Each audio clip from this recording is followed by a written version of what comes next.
사연을 소개하겠습니다. 여자친구 집에 인사를 다녀오자마자 엄마가 잔뜩 궁금한 표정으로 물었어요. 인사는 잘 하고 온 거야? 엄마의 물음에 뭐라고 대답을 해야 하나 망설이고 있었는데요. 표정이 심상치 않음을 느낀 엄마가 대답을 재촉했습니다. 왜 대답을 안 해? 무슨 일 있었던 거야? 그냥 헤어지려고. 뭐? 헤어져? 왜? 네가 마음에 안 든대? 엄마가 믿을 수 없다는 듯이 다급한 목소리로 다시 묻고 있었고, 무심한 듯 소파에서 책을 읽고 있던 아버지도 고개를 돌려 제 얼굴만 응시하고 있었어요. 그런 부모님께 뭐라고 말을 해야 하나 적당한 말을 찾아 머리를 굴리고 있었는데요. 답답하다는 표정으로 엄마가 다시 물었어요. 엄마 숨 넘어가겠다. 왜 말이 없어? 아니, 돌아오는 내내 몇 번을 생각해봤는데 우리 집이랑 맞는 게 하나도 없어. 그러니까 뭐가 안 맞냐고. 혹시 네가 마음에 안 든다고 했던 거야? 딱히 우리 집보다 잘 사는 것 같지도 않아 보이던데 이해가 안 되네. 너 싫다는 짓고서 우리도 됐다고 해. 엄마의 목소리에 가시가 잔뜩 돋쳐 있었습니다. 아버지 또한 고개를 돌려 다시 책을 읽는 듯 해보였지만 그냥 책만 내려다보고 있을 뿐 많이 놀란 듯한 모습이었어요. 결국 제가 그날 일을 사실대로 말했습니다. 내가 웬만하면 그냥 넘어가려고 했는데 집으로 걸고 넘어지잖아. 집이 왜? 우리가 전세 정도는 해준다고 했잖아. 그 전세가 마음에 안 든대. 뭐? 그 사람들 지금 제정신인 거니? 그럼 집을 사서 오라고 한 거야? 그분들 말로는 그래. 귀한 딸 시집 보내는데 전세라서 면이 안 선대. 명 같은 소리 하고 앉았네. 그래서 자기들은 혼수를 얼마나 해올 수 있다는데 내가 알기로는 민주가 벌어놓은 돈이 3천만 원도 안 된다고 들었는데 우리가 집을 해가면 혼수해올 돈은 있고 진짜 기가 막혀서 말이 안 나오네. 무슨 그런 날강도 같은 사람들이 다 있다니. 엄마의 목소리가 끝도 없이 올라가고 있었어요. 그래서 그냥 헤어지려고. 내일 민주 만나서 헤어지자고 하려고. 오늘 끝장을 내고 오지. 뭐 한다고 다시 만나. 그래도 2년을 넘게 만났는데 마무리는 잘해야지. 거기다 민주랑 내가 같은 회사인데 괜히 소문 잘못 나면 골치 아프단 말이야. 만나서 난 능력이 안 된다고 말하고 잘 정리하려고. 괜히 만나서 마음 약해질까 봐 그렇지. 사귈 때도 민주가 먼저 너 따라다녔던 거잖아. 혹시나 못 헤어진다고 난리라도 치면 어떻게 할 거야? 걱정하지 마. 내가 잘 얘기할게. 민준의 아버지 하는 말 듣고 완전 정이 뚝 떨어졌다니까. 귀한 딸 데리고 가면서 감히 전세가 말이 되냐고 하는데 뭐 그런 사람들이 다 있나 싶더라고. 거기다 내가 더 실망한 건 민주가 아무 말도 없이 그냥 고개만 끄덕이고 있더라니까. 그 모습 보니까 더 이상 생각해볼 가치도 없겠더라고. 당연하지. 네가 뭐가 아쉬워서 그런 대접을 받으면서 결혼을 해. 그리고 자기 자식만 귀해? 어디서 그따위로 말을 하고 있어. 엄마가 다시 목소리를 높이고 있던 중에 아버지도 거들었습니다. 그런 집안이라면 나도 반대다. 지지부진하게 끌지 말고 빨리 끝내. 네, 알겠어요. 제가 힘없이 대답하고는 방으로 들어왔는데요. 2년을 넘게 만나왔던 사람과 몇 시간 만에 끝났다는 사실이 도무지 믿겨지지가 않았어요. 하지만 민주 아버지의 말도 안 되는 억지와 막말을 받아줄 마음이 추호도 없었습니다. 다른 것들은 그냥 넘어갈 수 있는 그런 문제였지만 민주 아버지가 우리 부모님을 거론한 건 도저히 그냥 넘어갈 수가 없었어요. 채 몇 마디 나눴을까요? 민주 아버지가 다짜고짜 물었거든요. 집은 어떻게 할 생각인가? 집은 제가 모은 돈이랑 부모님 도움받아서 우선은 전세로 시작할 생각입니다. 뭐? 전세? 자네 아버지가 대기업 오래 다녔다고 들었는데 아들한테 집 한 채 사줄 돈도 없는 건가? 아니 그러니까 내 말은 그 정도 능력은 될 것 같은데 사람 간 보는 것도 아니고 왜 집을 못 사준다고 하는 건가? 설령 부모님께서 집을 사주신다고 해도 저는 거절할 생각이었습니다. 그건 두 분이 노력해서 번 돈이지 제가 번 돈은 아니니까요. 뭐? 자네 지금 제정신인가? 부모가 해준다고 하면 넙죽 받아도 모자랄 판국에 왜 못 받는다고 해? 정신이 나가도 보통 나간 게 아니구만. 자네 하는 꼴 보니 우리 딸 팔자가 그냥 한눈에 보이는구만. 민주 아버지가 답답하다는 듯이 양미간을 잔뜩 찌푸리고 있었어요. 그 순간 저도 모르게 민주 아버지에게 물었습니다. 그럼 아버님은 민주 결혼할 때 얼마나 보태주실 생각이신지요? 뭐? 내가 왜 보태? 그게 무슨 말씀이세요? 그럼 우리 부모님께서 집 사주시는 건 당연한 거고 민주는 그냥 빈손으로 보내겠다는 말씀이신가요? 우리 민주가 왜 빈손이야? 삼천이나 모았는데. 아버님, 혹시 요즘 서울 집값이 얼만지 알고는 계시는지요? 자네 내가 지금 그것도 모를까봐 묻고 있는 건가? 아버님은 도와주실 생각이 없다고 하시는데 대체 우리 부모님은 제가 결혼하는데 왜 그런 큰 돈을 써야 하는 겁니까? 이렇게 말대꾸를 하는 거 보니 우리 딸이랑 결혼 생각이 없다는 말인 것처럼 들리는구만. 결혼은 집안 대 집안이 하는 건데 맞지 않으면 안 하는 게 맞다고 생각합니다. 그럼 저는 이만 일어나 보겠습니다. 제가 자리를 박차고 일어나자 민주가 저를 따라 나섰고 눈물까지 흘리며 제게 말했어요. 우리 아빠가 속상해서 하는 말인데 꼭 그렇게 말대꾸를 해야 했어? 그냥 잘 설득했으면 되는 거잖아. 집을 안 사오면 너랑 결혼 안 시키겠다고 하는데 내가 어떻게 설득을 해야 하는 건데? 우리 결혼 다시 생각해보자. 내가 보니 우린 인연이 아닌 것 같아. 뭐? 진심을 하는 말이야? 잊고 있나 본데 우리 사귄 지 2년이나 됐어. 근데 그냥 이렇게 헤어지자고? 2년이 아니라면 2년이 됐든 10년이 됐든 헤어지는 게 맞아. 결혼해서 산다 못 산다 하는 것보다 그게 낫잖아. 자기 말을 너무 매정하게 하는 거 아니야? 나를 사랑하긴 했던 거야? 난 절대 이대로 못 헤어져. 난 이미 마음 정리했으니까 너도 빨리 마음 정리해. 난 그만 가볼게. 라며 제가 차를 타고 그곳을 빠져나왔는데요. 여친이 계속해서 전화를 해서 울고불고 난리도 아니었습니다. 제가 전화를 받지 않자 끊임없이 문자도 보내왔고요. 하필 사내 커플이라 끝맺음을 잘해야 한다는 생각이 들었고 울며 겨자 먹기로 다음날 여친과 만나기로 약속을 했습니다. 다시 생각해보라며 여친이 구구절절 문자를 보내왔지만 제 마음은 확고하기만 했습니다. 그렇게 다음날 민주를 만나러 간다는 말에 엄마가 걱정스레 말을 꺼냈어요. 네 마음이 가장 중요한 거야. 넌 아니라고 하는데 정에 이끌리면 안 되는 거야. 엄마들 그렇게 나약하지 않아. 그러니까 걱정하지 마. 애써 엄마를 안심시키고는 약속 장소로 나갔는데요. 여친이 먼저 와서 기다리고 있었습니다. 아마도 밤새 울었던 모양으로 여친 얼굴이 퉁퉁 부어 있었어요. 왔어? 일찍 왔네. 난 밤새 한숨도 못 잤거든. 그래서 한참 전에 나와서 기다리고 있었어. 평소 같았으면 나보다 먼저 와서 기다렸을 텐데 입장이 바뀐 건가? 그런 얘기는 그만하고 내가 여기 나온 이유는 단 하나야. 그럼 마음이 안 바뀌었다는 말이네? 난 우리가 헤어지는 게 맞다고 생각해. 왜 꼭 그렇게 비관적으로만 생각을 하는 거야? 민주야, 이건 비관적인 게 아니라 어제 봐서 알겠지만 돌이키기엔 너무 늦었어. 그러니까 자기가 더 노력하면 되는 거잖아. 우리 아빠 조건에 맞추기만 하면 아빠도 어제 있었던 일은 모른 척 하시겠대. 그럼 네 말은 니네 아버지가 말한 조건에 맞춰야 하니까 나보고 집을 사오라는 말인 거야? 너 집값이 얼마인지 알긴 하고 하는 말이야? 자기네 부모님 그 정도 능력은 되시잖아.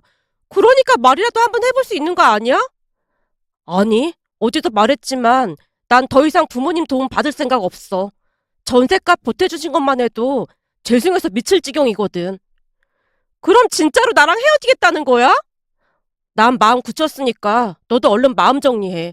그동안 고마웠고 능력 좋은 사람 만나서 결혼하길 바랄게. 라며 제가 자리에서 일어나서 밖으로 나왔는데요. 여친이 홀로 앉아서 눈물만 흘리고 있었어요. 울고 있는 여친의 모습에 마음이 아프지 않았다면 거짓말이겠지만 그 순간 여친 아버지의 모습이 교차되어 보이면서 다시 정남이가 떨어지고 말았어요. 결국 울고 있는 여친을 뒤로하고 급히 주차장으로 발걸음을 옮겼고 잠시 후 주차 정산소 앞에서 잠시 멈췄는데요. 언제 나왔던 것인지 여친이 벌컥 조수석 문을 열고 제 차에 올라탔습니다. 지금 뭐 하는 거야? 난 절대 이대로 못 헤어져. 자기네 집에 돈이 없는 것도 아니고 그냥 우리 아빠가 하라는 대로 하자. 미쳤어? 내가 왜 그래야 하는 건데? 그리고 난 이미 니네 가족들한테 정 떨어졌으니까 얼른 내려. 싫어. 절대 못 내려. 난 절대 못 헤어져. 여친이 막무가내로 버티고 있었어요. 전혀 예상치 못한 상황에 어찌나 당황을 했던지 여친에게 계속해서 내리라고 소리치고 있었고, 그러다 보니 제 뒤에 차들이 경적을 울려대기 시작했습니다. 그때 당시 제게는 선택의 여지가 없었는데요. 기회를 봐서 차를 세우고 여친을 끌어낼 생각을 한 채 거칠게 엑셀을 밟았습니다. 하지만 그때 저는 무조건 그 자리에서 여친을 끌어냈어야 했습니다. 만약 그랬다면 제 인생이 그토록 꼬이진 않았을 테니까요. 막무가내로 우게 되는 여친으로 인해 화가 머리끝까지 난 상황이었기에 평소와는 다르게 운전을 거칠게 할 수밖에 없었는데요. 그 와중에 차 안에서 여친이 마구마구 소리를 질러대고 있었기에 신경이 더욱 날카로워질 수밖에 없었습니다. 결국 차 안에서 큰 목소리로 여친과 말다툼을 하며 운전을 했고, 곧이어 여친이 제 옷자락을 마구마구 잡아당기기까지 했어요. 그 바람에 사고가 날까 싶어 제가 여친 손을 세차게 뿌리칠 수밖에 없었습니다. 그런데 그 순간 하필이면 앞차가 급정거를 했고 제가 급히 브레이크를 밟았지만 그대로 앞차를 들이받고 말았습니다. 그 뒤 기가 막힌 일이 일어났습니다. 차가 급정거를 하자 여친 몸이 앞으로 휘청이는 듯 하더니만 그대로 고꾸라졌는데요. 그때 당시 저는 안전벨트를 매고 있었지만 안전벨트를 매고 있지 않던 여친은 의식을 잃은 채 쓰러져 있었습니다. 그 모습에 혼비백산한 채 급히 119를 불렀고 앞차 운전자에게는 제 연락처를 남긴 채 급히 병원으로 향했습니다. 이동하는 도중 급하게 여친 어머니께도 연락을 드렸는데요. 병원에 도착한 여친 부모님이 삿대질까지 하면서 제게 불같이 화를 내기 시작했습니다. 네가 운전했다며? 너 고의로 사고 낸 거 아니야? 네? 절대 그런 거 아닙니다. 아니긴 뭐가 아니야. 너는 멀쩡한데 어떻게 우리 딸만 저렇게 될 수가 있어? 저기 그게 민주가 갑자기 차에 올라타는 바람에 안전벨트를... 제가 상황을 설명하려고 애쓰고 있었는데요. 순식간에 여친 아버지가 제 뺨을 있는 힘껏 올려붙이더니 다시 소리쳤어요. 지금 이 와중에도 변명을 하고 있어? 만약에 우리 딸 잘못되면 내가 너 절대 그냥 안 놔둘 테니까 그런 줄 알아. 순간 어리나간 채 제가 뺨에 손을 올리고 있었는데요. 사고가 난 것 자체로도 이미 놀랄 대로 놀라있던 상황이었는데 여친 부모님이 병원이 떠내려가라 소리를 지르고 있었기에 정신이 더욱 혼미해질 수밖에 없었습니다. 더군다나 병원에 있던 사람들이 다들 우리를 주시하며 수근거리는 모습이었기에 거의 쓰러지기 직전이었다고 해야 할까요? 앞으로 무슨 일이 일어날지 불을 보듯 뻔해 보였으니까요. 계속해서 여친 아버지가 몰아붙이고 있었기에 제가 무의식적으로 허리를 숙여 빌어대고 있었는데요. 여친 아버지가 병원이 떠내려가라 고함을 쳤습니다. 꼴도 보기 싫으니까 당장 꺼져! 저도 남아있겠습니다. 아무리 생각해봐도 그냥 가는 건 도의에 어긋난다는 생각이 들었기에 제가 기어들어가는 목소리로 대답을 했는데요. 네가 무슨 짓을 할 줄 알고 너 같은 인간을 병원에 그냥 놔둬. 웃기는 소리 하지 말고 당장 나가. 너 우리 딸 잘못되면 콩밥 먹일 테니까 그런 줄 알아. 여친 어머니가 눈물까지 흘리며 제게 쏘아붙이고 있어서 어쩔 수 없이 병원을 나설 수밖에 없었는데요.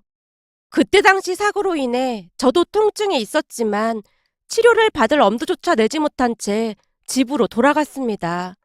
집에 들어서던 저를 보며 엄마가 놀란 듯 물었어요.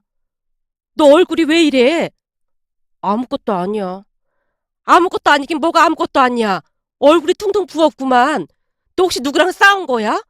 혹시 민주가 이렇게 한 거야? 그런 거 아니야. 엄마, 근데 나 어떡하지? 너 민주한테 헤어지자고 통보하러 한 거 아니었어? 근데 뭘 어떡해? 얘가 오늘따라 왜 이러는 거야? 엄마가 걱정 가득한 표정으로 제게 묻고 있었어요. 아버지 또한 무슨 일이 일어났음을 직감했던 것인지 자리에서 일어나서 제게로 가까이 다가왔지만 부모님께 어떻게 말을 꺼내야 할지 몰라 제가 안절부절 못하고 있었는데요. 아버지가 심각한 표정으로 제게 물었어요. 너 무슨 일이야? 엄마 아버지가 옆에 있으니까 걱정하지 말고 사실대로 말해봐. 엄마 아버지 정말 죄송합니다. 부모님께 죄송한 마음과 함께 놀랐던 마음이 그제서야 표출이 된 듯 눈물이 비오듯 쏟아지고 있었습니다.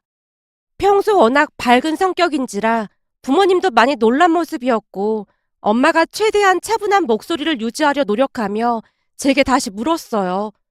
괜찮으니까 걱정하지 말고 차근차근 말해봐. 무슨 일이 있음 엄마 아버지가 다 해결해 줄 테니까. 결국 제가 손등으로 눈물을 닦아낸 채 그날 있었던 일에 대해 사실대로 말을 했고 제 말을 들으면 들을수록 부모님의 표정이 굳어져 가고 있었습니다.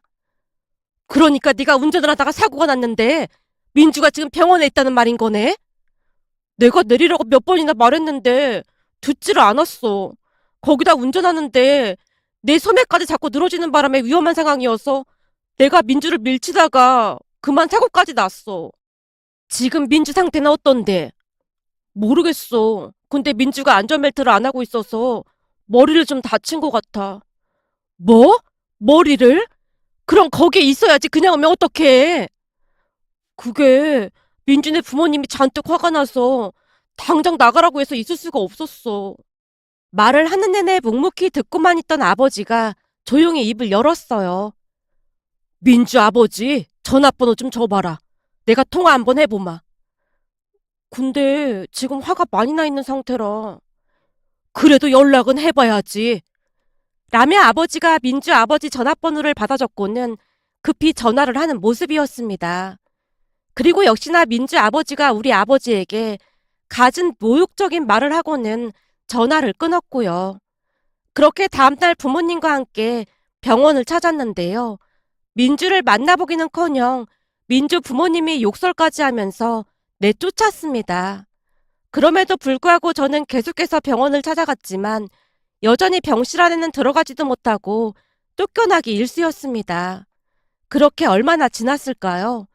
어느 날 민주 어머니에게 만나자는 연락이 와서 부랴부랴 약속 장소로 나갔는데요. 그날 민주 어머니 입에서 충격적인 말이 새어나왔습니다. 너 지금 우리 딸이 어떻게 됐는지 알기나 해? 민주 아빠도 따라 나온다고 하는 걸 내가 가까스로 말렸어.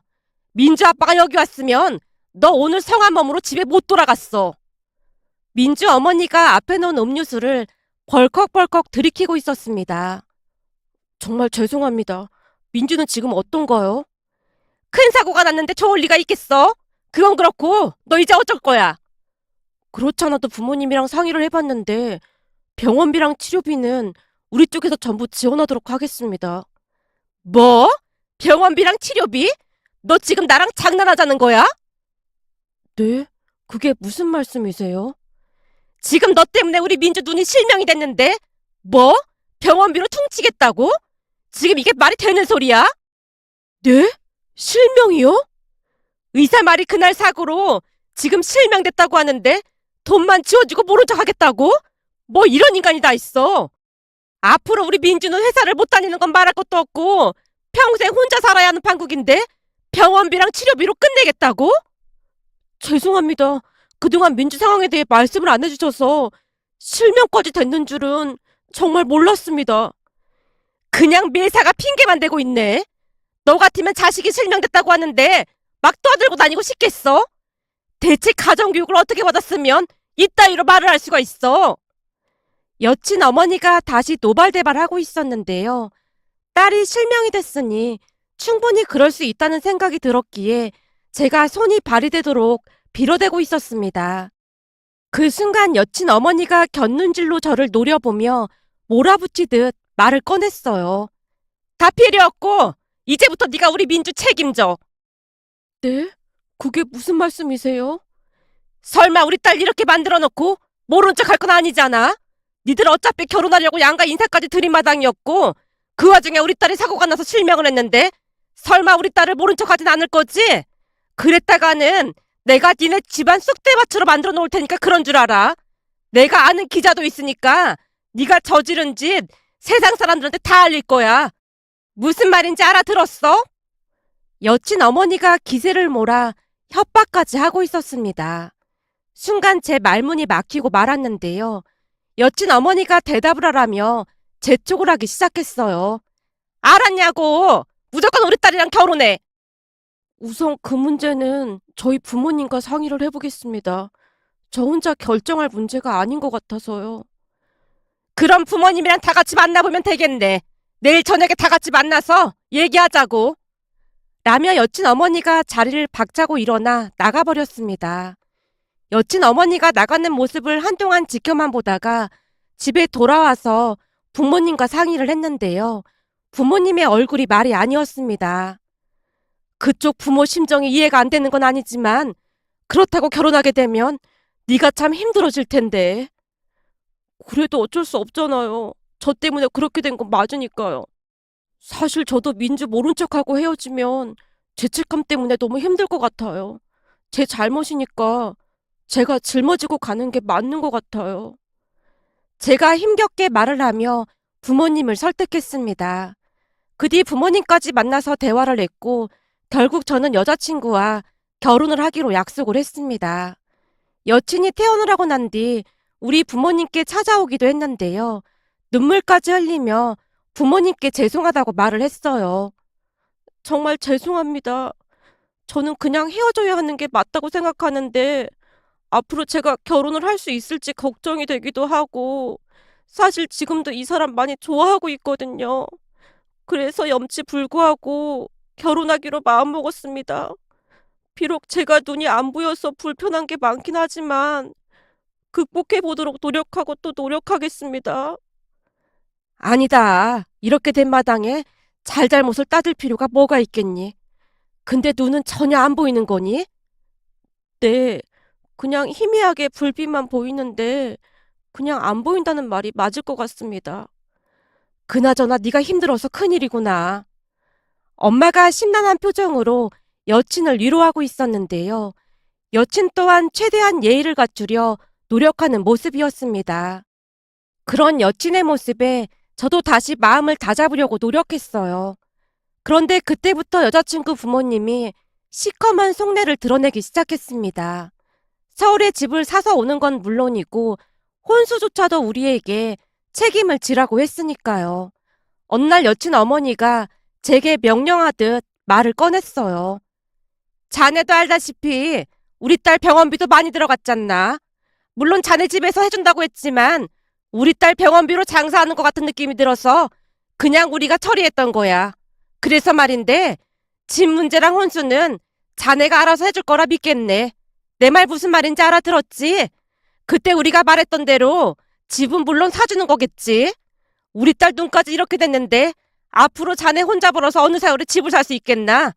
그리고 집 명의도 말일세. 우리 딸 명의로 했으면 하는데.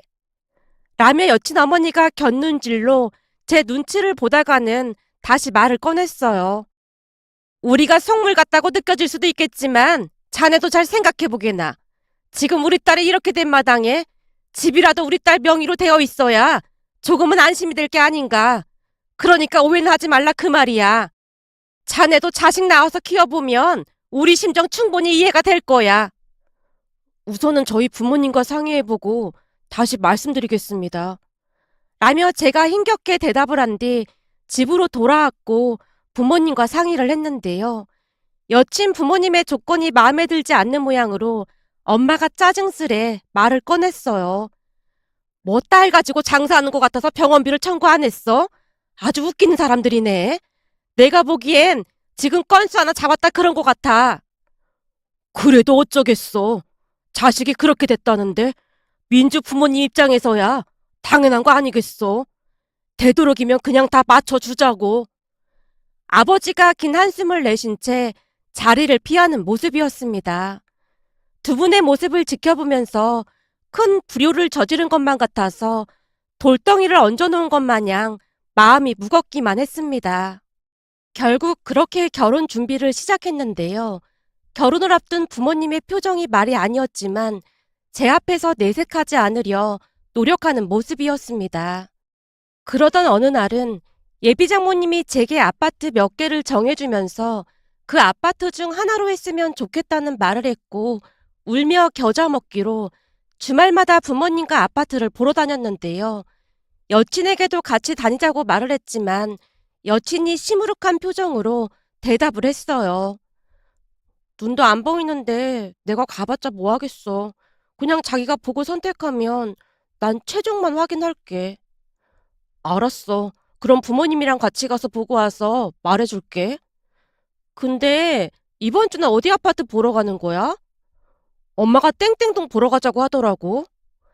제 말에 여친이 고개를 끄덕이더니 아파트를 보러 갈 때마다 어디로 가는지 궁금한 듯 묻곤 했습니다. 저는 그저 같이 가고 싶어서 그러는 것이라는 생각만 하고 말았고요. 그 뒤 부모님과 함께 예비 장모님이 정해준 아파트 몇 개를 보러 다녔는데요. 어느 날은 운전을 해서 한 공인중개사 앞을 지나가던 중 엄마가 창밖을 가리키며 놀란 듯 입을 열었어요. 저기 저 사람 민주랑 민주 어머니 아니니? 오, 맞네. 근데 민주가 여긴 웬일이지? 가서 인사해야겠다. 제가 차를 세우려던 찰나 엄마가 목소리를 낮추며 저를 말렸어요. 잠깐만 있어봐. 왜? 봤으면 인사를 해야지.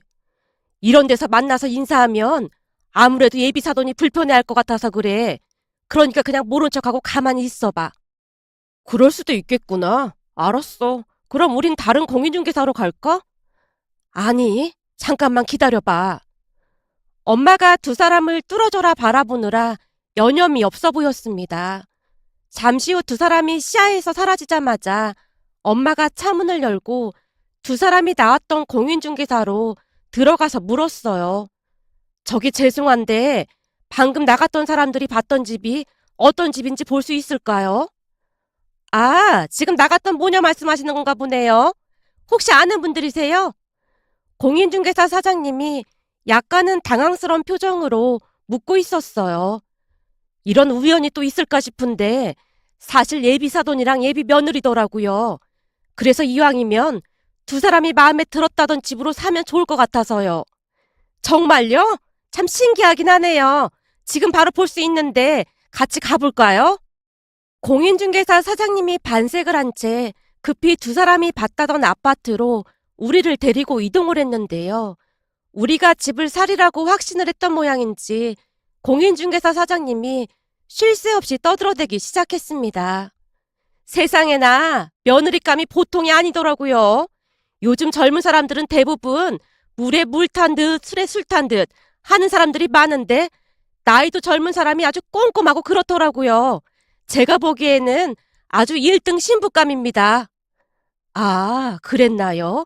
혹시 집을 보면서 우리 며느리가 마음에 안 든다고 했던 부분이 있었나요? 말도 마세요. 안방 벽 쪽이 약간 움푹 패인 곳이 있었는데 웬만하면 눈에 잘 띄지도 않거든요. 근데 어찌나 꼼꼼히 다 살펴보던지 싱크대에 흠집 있는 것도 찾아내더라니까요. 공인중개사 사장님 입장에서는 집을 팔아보기 위해 열심히 칭찬을 하고자 노력하는 것 같아 보였고 저 또한 아무런 생각 없이 열심히 듣고 있었는데요. 순간 엄마가 사색이 된 채 공인중개사 사장님께 다시 물었어요. 저기 그러니까 우리 며느리가 싱크대 흠집까지 일일이 말을 했다는 건가요? 예, 근데 그게 무슨 문제라도 되는 건가요? 혹시 그런 며느리감은 좀 별로여서 그런가요? 하긴 너무 까탈스러운 며느리는 좀 그렇긴 하겠지만 아무 생각 없는 사람들보다야 낫지 않을까요? 엄마의 얼굴이 새하얗게 질려있는 모습에 사장님이 많이 당황한 듯 해보였는데요. 엄마가 떨리는 목소리로 사장님에게 다시 물었습니다. 저기, 이건 그냥 물어보는 거니까 오해나지 말고 대답해 주셨으면 좋겠네요. 예, 괜찮으니까 말씀해 보세요. 그게 지금 사장님께 들어보니 우리 며느리가 흠집까지 찾아냈다고 해서 하는 말인데요. 그럼 우리 며느리가 직접 눈으로 보고 말을 했다는 건가요? 당연하죠. 아주 그냥 집안을 샅샅이 다 확인하더라니까요. 그래서 말인데, 혹시 우리 며느리 눈이 안 보인다거나 그런 것 같진 않던가요? 예? 눈이 안 보이다니요. 무슨 그런 농담을 하세요. 벽지 색깔까지 잘만 보던데요. 눈이 안 보이는 사람이 어떻게 그렇게 볼 수가 있겠어요? 거기다 내내 혼자서 다 둘러보고 그러던데 눈이 안 보이다니요. 순간 뭔가 이상하다는 생각이 들었던 것인지 사장님이 우리 눈치를 보며 입을 닫는 모습이었습니다. 그런 사장님에게 엄마가 다시 물었고요. 사장님, 정말 우리 며느리 눈에 이상이 전혀 없어 보인 거죠? 그렇다니깐요. 혼자서 편의점에 뛰어가서 엄마 음료수도 사오고 그러던데 눈이 불편한 사람이 그렇게 할 수는 없는 거 아니겠어요? 사장님이 쐐기를 박듯 말을 쏟아내고 있었고 엄마가 그 자리에 털썩하고 주저앉는 모습이었습니다. 저 또한 그제서야 상황 파악이 된 채 손을 덜덜 떨고 있었는데요. 우리 모습의 사장님이 영문을 모른 채 많이 당황한 듯 명함 하나를 건네고는 급히 자리를 피하는 모습이었습니다. 그렇게 잠시 넋이 나가 있던 엄마가 조용히 입을 열었습니다. 넌 가서 민주 데리고 와. 우린 택시 타고 집에 가 있을 테니까. 말이 끝나자마자 엄마가 택시를 잡는 모습이었고 급히 택시에 올라탄 채 시야에서 멀어지고 있었습니다. 부모님이 멀어지는 모습을 보다가는 여친에게 전화를 해서 데리러 간다고 하자 해맑게 웃으며 대답을 하고 있었어요. 그 모습에 어찌나 소름이 끼쳤는지 모르겠습니다. 잠시 후 여친을 데리고 집에 들어가자마자 엄마가 여친을 앉혀놓고 물었습니다. 그동안 연기하느라 아주 고생했겠구나. 네? 연기라니요? 그게 무슨 말씀이세요? 우리가 곰곰이 생각해봤는데 많이 이상하긴 했어. 우리 아들이 병원 의사를 만난다고 해도 절대 못 만나게 하고 병실에는 들어오지도 못하게 했잖니? 근데 갑자기 실명이라니. 한마디로 우린 그게 사실인지조차도 확인을 못 해봤다 그 말이야. 하지만 설마 했다. 설마 그런 걸로 거짓말을 할 사람이 있겠나 싶었거든. 어머님, 그게 무슨 말씀이세요? 어디서 사기를 칠 게 없어서 실명을 했다는 사기를 칠 수가 있어. 너 지금 바른 대로 말 안 하면 네 부모랑 같이 사기죄로 고소할 테니까 그런 줄 알아. 아까 보니 지팡이도 없이 잘도 다니더구나. 그동안 어쩜 그렇게 감쪽같이 속일 수가 있어. 엄마가 노발대발한 채 몰아붙이자 여친이 자포자기한 모습으로 실토를 했습니다. 사실은 저도 이렇게까지 하고 싶진 않았는데요. 엄마가 이렇게 해서라도 결혼하는 게 낫다고 해서 순간 정신이 어떻게 됐던 것 같습니다. 내가 도저히 이해가 안 돼서 그러는데 그럼 계속 안 보이는 척 하려고 했던 거니? 엄마가 기가 막히다는 표정으로 묻고 있었고 여친이 그동안 여친 부모님과 세웠던 계획을 자백하기에 이르렀는데요. 사고가 났을 당시 앞이 조금 뿌옇게 보이긴 했다네요. 그런데 여친의 말을 듣던 여친 부모님이 마치 건수라도 잡은 듯 여친을 꼬셨다고 합니다. 이번에 잘만 하면 네 팔자가 순식간에 바뀔 수도 있으니까 엄마 말 잘 들어. 그냥 이번 참에 실명이라고 하고 결혼해버려. 뭐? 그럼 회사는 어쩌고? 너 평생 벌어서 집 하나 살 수 있을 것 같아? 이참에 그냥 취직해서 편하게 살라 그 말이야. 개성격에 네 눈이 잘못됐다고 하면 해달라는 대로 다 해줄 게 분명하거든. 그럼 평생 눈이 안 보이는 것처럼 연기하고 살라고? 말이 되는 소리를 해. 하루 이틀도 아니고 매일 얼굴 맞대고 살아야 하는데 그게 말이 된다고 생각해? 넌 어쩜 그렇게 생각이 없는 거니? 엄마 말 잘 들어봐. 계속 눈이 안 보이는 척 하다가 결혼식 며칠 남겨두고 극적인 장면을 연출하는 거지. 극적인 장면이라니. 아니 머리가 있으면 생각이라는 걸 좀 해봐라. 어쩜 그렇게 말귀를 못 알아듣니? 잘 들어봐. 결혼식 며칠 남겨놓고 눈이 보이기 시작했다고 하면서 기적이 일어났다고 호들갑을 떨어대는 거야. 그럼 그 집 사람들 입장에서는 며느리가 실명됐다고 생각하고 있었는데 갑자기 기적처럼 눈이 보이게 됐다고 하면 엄청 좋아라 할 거 아니야. 사람 마음이 참 간사하거든. 아마도 세상을 다 가진 것처럼 기뻐할걸. 세상 어떤 부모가 눈이 안 보이는 며느리를 드리고 싶겠어. 그런가? 생각해보니까 엄마 말이 맞는 것 같기도 하네. 그러니까 넌 앞으로 엄마가 하라는 대로만 해. 라며 여친 어머니가 여친을 부추겼다고 합니다. 그러니까 우리가 아파트를 보러 다닐 때마다 어디로 갈 거냐고 물었던 것도 우리와 마주치지 않으려고 작정하고 그랬다고 합니다. 하지만 하늘이 도왔던 것일까요? 하필 그날 가기로 했던 아파트를 볼 수 없다고 해서 급하게 다른 아파트를 보게 됐던 건데 그곳에서 두 모녀를 마주하게 될 줄 누가 알았겠습니까? 여친의 말을 듣던 엄마가 분노한 채 소리쳤습니다. 어디 할 짓이 없어서 이런 사기를 치고 앉았어. 너 당장 니네 부모 이쪽으로 오라고 해. 부모님이 그토록 화를 내는 모습은 그날 처음 봤을 정도였습니다. 잠시 후 여친 부모님이 도착을 하자마자 엄마가 휴대폰을 꺼내서는 녹음됐던 것을 고스란히 들려줬습니다. 알고 봤더니 엄마가 증거 자료로 여친이 말한 것들을 모조리 녹음까지 해놨더라고요. 엄마가 사기죄로 고소하겠다고 하자 여친과 여친 부모님이 울며불며 빌어댔어요. 결국 결혼식을 위해 예약했던 모든 것을 취소하기로 했고 그 부분에 대한 위약금을 여친 쪽에서 부담하기로 했습니다. 거기다 눈이 안 보인다며 회사까지 그만뒀기 때문에 난리가 난 듯 해보였고요. 제가 고소까지 하고 싶다고 난리를 쳤지만 엄마가 귀찮다는 듯이 말을 했습니다. 됐어. 우린 이대로 끝난 것만 해도 하늘이 도왔다고 생각하니까 그 인간들이랑 더 이상 얼굴 마주칠 생각도 하지 말고 빨리 끝내. 그 인간들 얼굴 보는 것만으로도 고역이 따로 없으니까.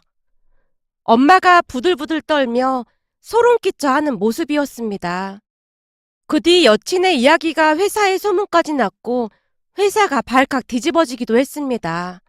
실명이 됐다는 사유로 퇴직을 하고 고용보험 시력급여를 받을 생각이었던 모양인데 의사가 실명이 됐다는 진단서를 써줄 리 만무했을 텐데 그렇게 무모한 짓을 했다는 게 도무지 이해가 되지 않았습니다.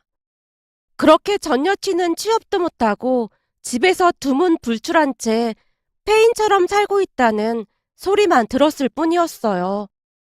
얼마 전 전 여친과 친하게 지냈던 직원에게 우연히 전 여친의 소식을 전해 듣고 다시 한번 기가 막히다는 생각이 들어 이렇게 글 남겨봅니다. 오늘의 사연은 여기까지였습니다. 즐겁게 보셨다면 구독, 좋아요 부탁드립니다. 고맙습니다.